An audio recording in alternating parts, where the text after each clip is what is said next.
Let's learn about the second lesson in EVS part 1 of standard 4th, and the name of this topic is interrelationship between living things. Dear children, you know the meaning of relation, right? Mummy, daddy, brother, sister, uncle, auntie, etc. They all have some relations, isn't it? There is a relation in between these people, right? That is the meaning of relation. Yes, but the heading is interrelationship between living things. See here, we know that living things include all types of plants and all types of animals, isn't it? Here, interrelationship means there must be some relationship between all animals and all plants, or in between plants and animals, right? Or animals and animals, isn't it? Yes, dear children, today we will discuss about the interrelationship or interdependence between the living things. I hope you are eager to know about this, isn't it? So we will not waste our time and we will move to our lesson.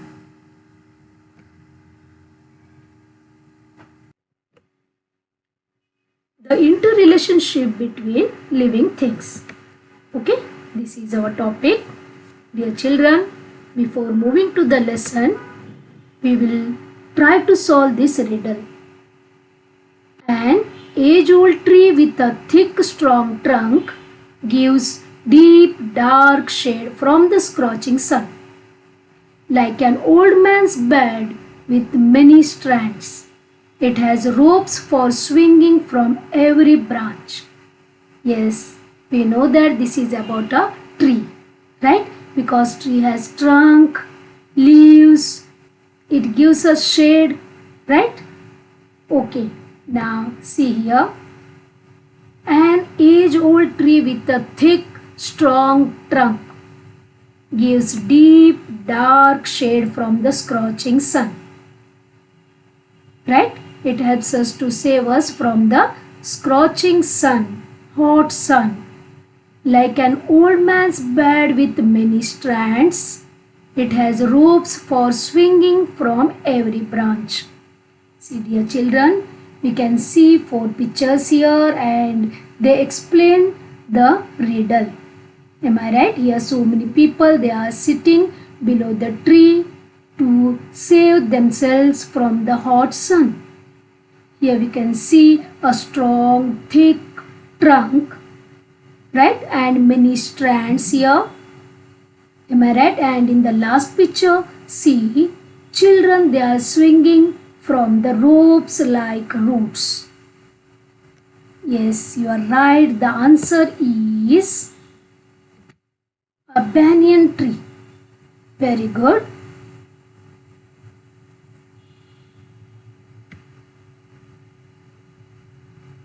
Yes, dear children, the needs of living things are met in their environment. Yes, this is right, isn't it? Because our basic needs like, see here, food, clothing, shelter, air and water, they are all fulfilled in our environment. Come on, tell me. See here, the food, the pulses, the cereals, all we get from the environment, right? The cotton, the wool, the silk, whatever is needed for the clothes, that also we get from the environment. Here shelter, we need wood, we need then water, correct? That all we get from the environment directly, right? And here air and water, That also we get from the environment. Means in all we can say that all the basic needs of living things are met in our environment. Am I right? Yes. Here the air, water and food, these are the basic needs of animals. Am I right? Yes. They are also fulfilled in our environment. But there are difference in the needs of each kind of living things.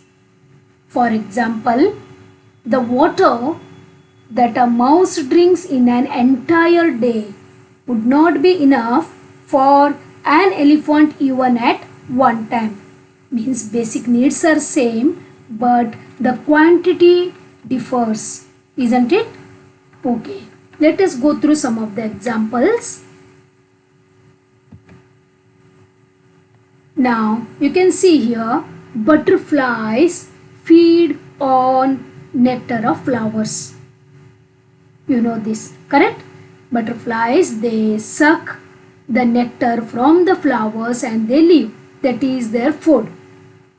Can a frog do the same? Yes? No. Right? Frog, they feed on small insects. You can see here. Right? See the difference. And here you can see a tiger is hunting. Right? It hunts and it eats. Correct? But what about this sheep? Is sheep hunts the animal? No. Right? It is herbivorous. Sheep eats leaves of shrubs. Again see the difference. Right? Each animal is unique. Its habitat is different. Isn't it? Here you can see fish. It lives in water and it breathes in water. That is the dissolved oxygen it takes and it can breathe in water. But what about this pigeon? Can pigeon breathe in water? No. Pigeon breathes in air. It lives on land. It flies. Correct? It takes oxygen from the air.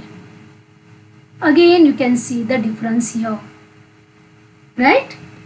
Now here you can see a plant that is called as bulrush. And these grow in water. These are called aquatic plants. These plants need much water to grow. But what about this plant? Lemon plant. Can lemon plant grow in the water? No, it is not possible. Lemon grows on the land. Like that only bulrush cannot grow on the land. Here we can say that each living thing is special. It is unique. It has its own needs. Right? And all these needs are fulfilled in the environment. Got this, children? Okay. We will go through one experiment here. Okay?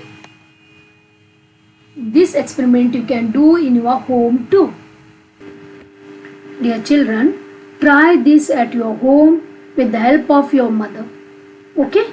Now you have to take 2 containers. You can see in the picture. Okay? Name them or number them as 1 and 2. Got this? And you have to put soil, 3/4 container soil, and put some water so that it will become moist. Means it must contain water. Okay, moist soil, so that we can put 2 sprouted matkis in each container. Here also in the first container also we have to put 2 sprouted matkis, and here also 2 sprouted moth beans. Moth beans means matkis. Afterwards, what you have to do? Here, for the first container, you have to put 2 spoons of water only once every day. Means for one day, only 2 spoons of water.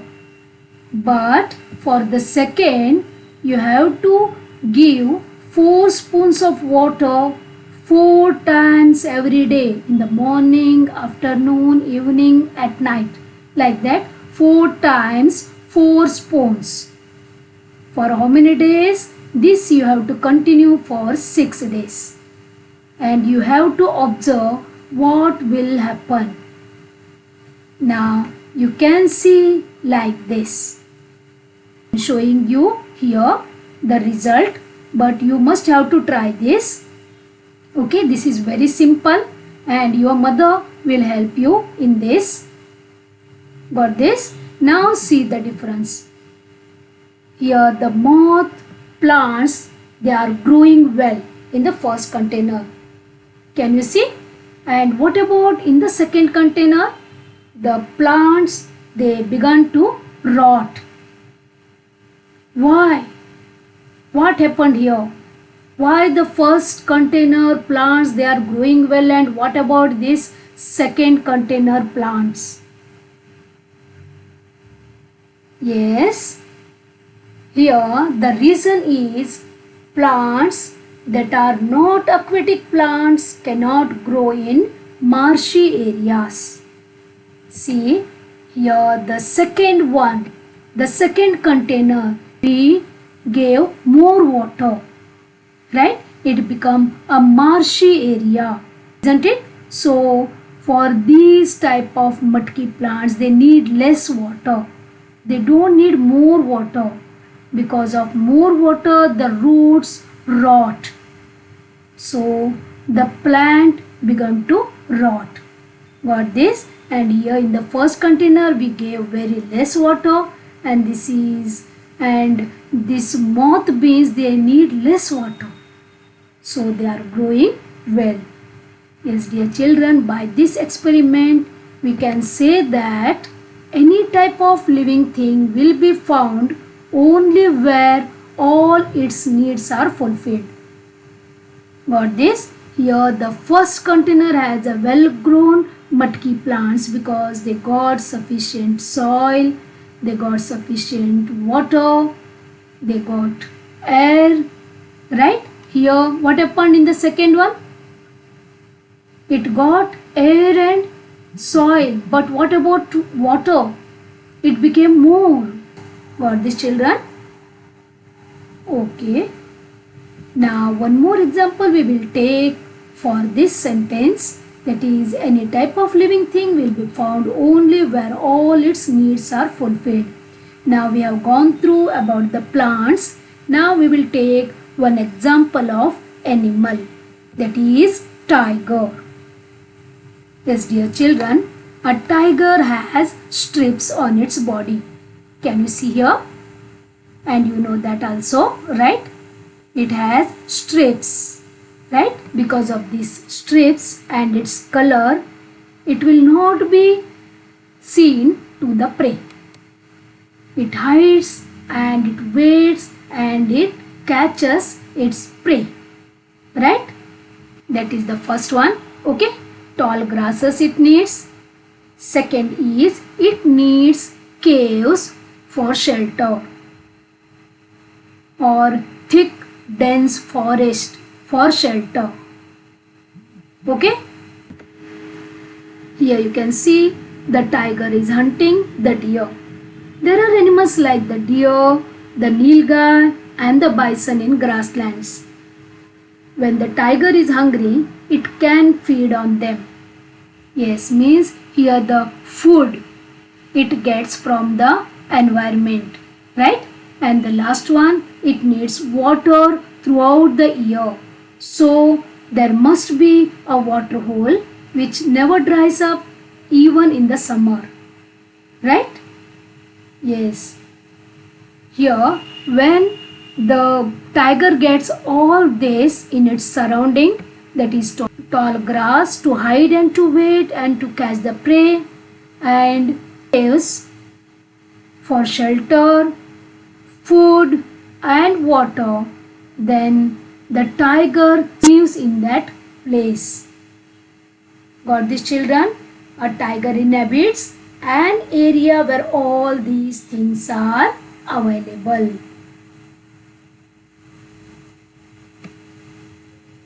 Here you can see Ranthambore National Park.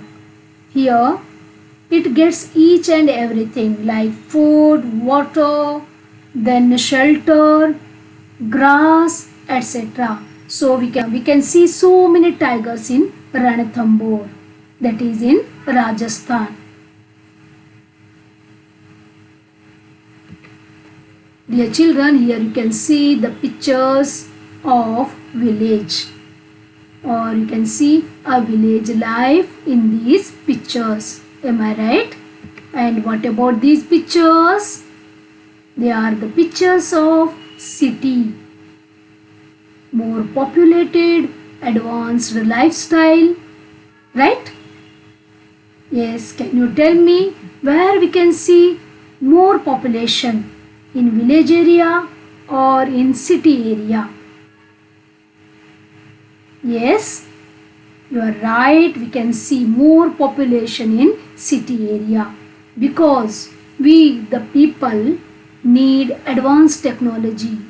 We need comfort. We need easy life, which we get in cities, right?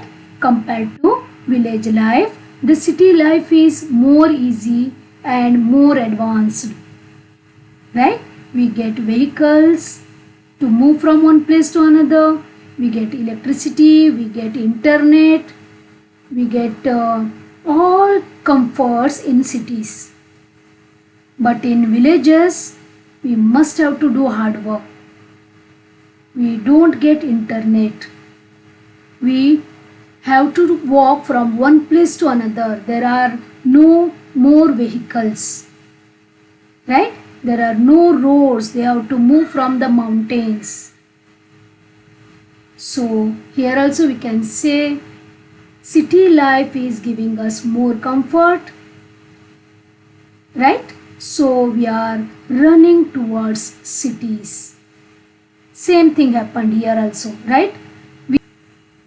Now, dear children, we will try to study or learn about our pets. You can see so many pets here: dog, cat, parrot, tortoise, etc. Lovebirds, right? We keep pets.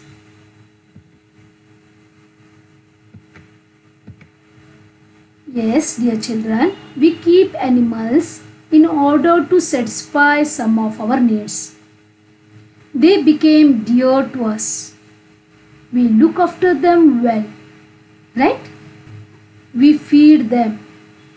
We take them to a vet if they fall ill. It means here veterinarian means animal doctor.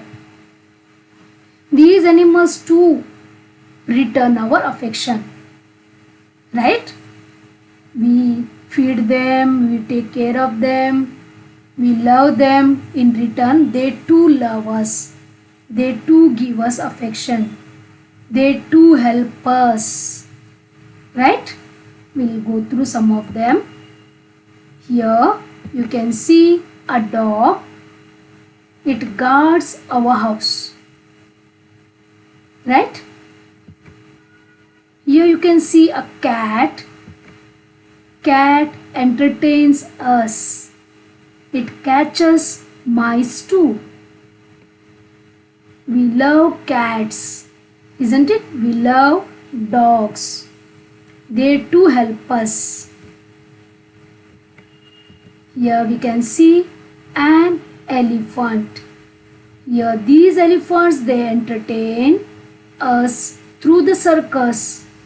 They carry loads and they help us in transportation, isn't it? And here you can see bullocks. They carry heavy loads They are used for bullock carts and they also help us in farming. In village places, we can see like these bullock carts. By using bullock carts, they transfer the yields that are harvested from the farm to the storing place, where they can store the yields properly or safely, isn't it? You can see sheep, right? It gives us wool. And here you can see hen and eggs. It gives us eggs and meat.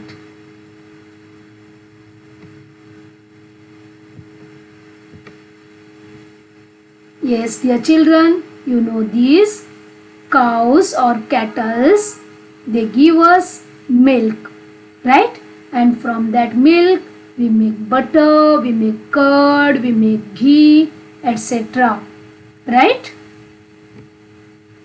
And here one more thing I want to tell you, that these are called dung cakes.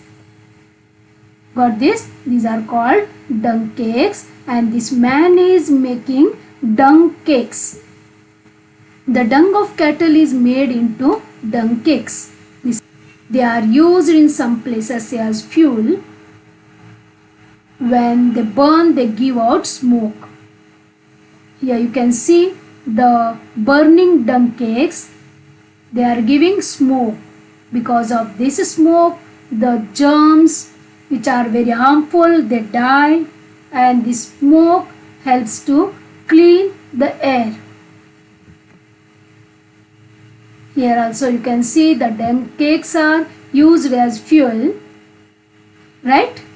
And here you can see the manures or the fertilizer made from the cattle dung and sheep pellets, which are very good for plants.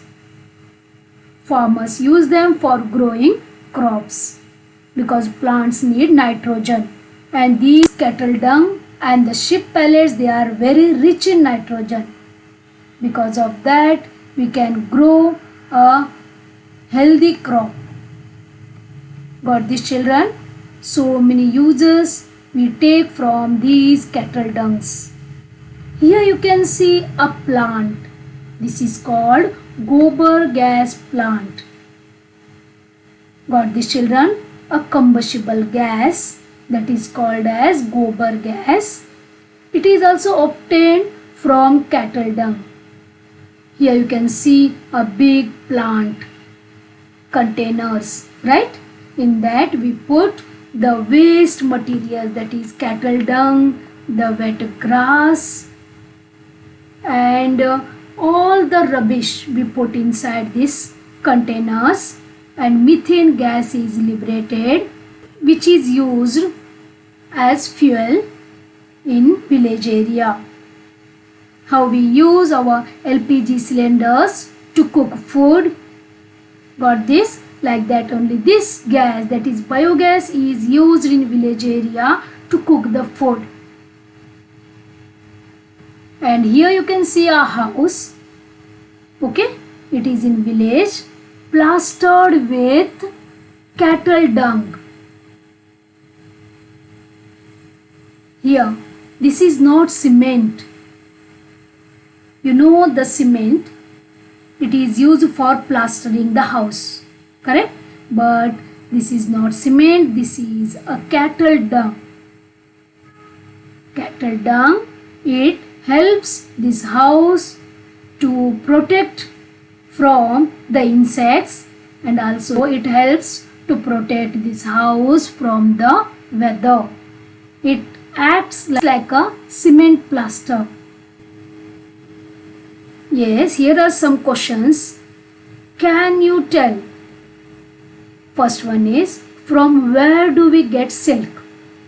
You know that your mother has silk saris, isn't it? Silk. Yes. From where do we get silk? Do you know? Here I will tell you. See, these are caterpillars or We can call them as silkworms. They give us silk.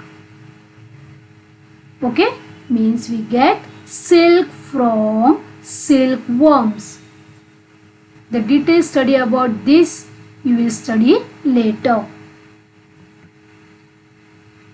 Now the second question is, how are trees useful for monkeys? Dear children, observe this picture. Can you tell me, how are trees useful for monkeys? Yes, correct. Monkeys, they get shelter and they get food from trees. Right? They live on trees. They eat fruits from the trees.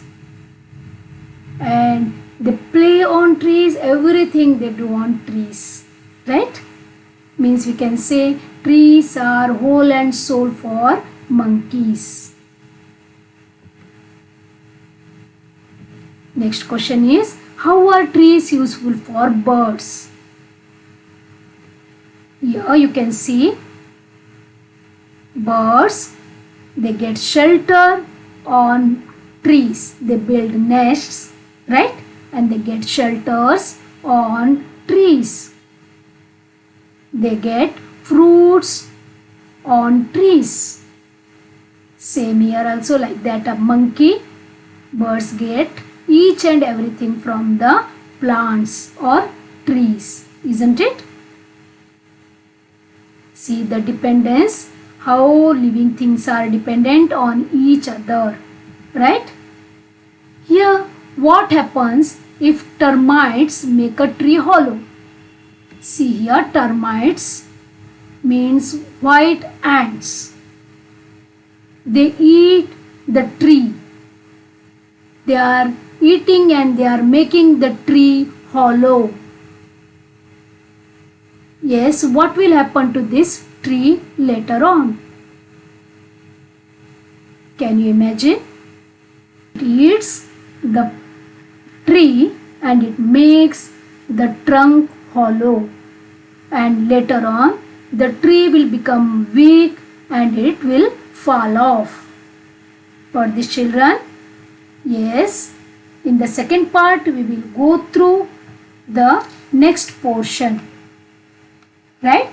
I hope you understood about the interdependence of living things on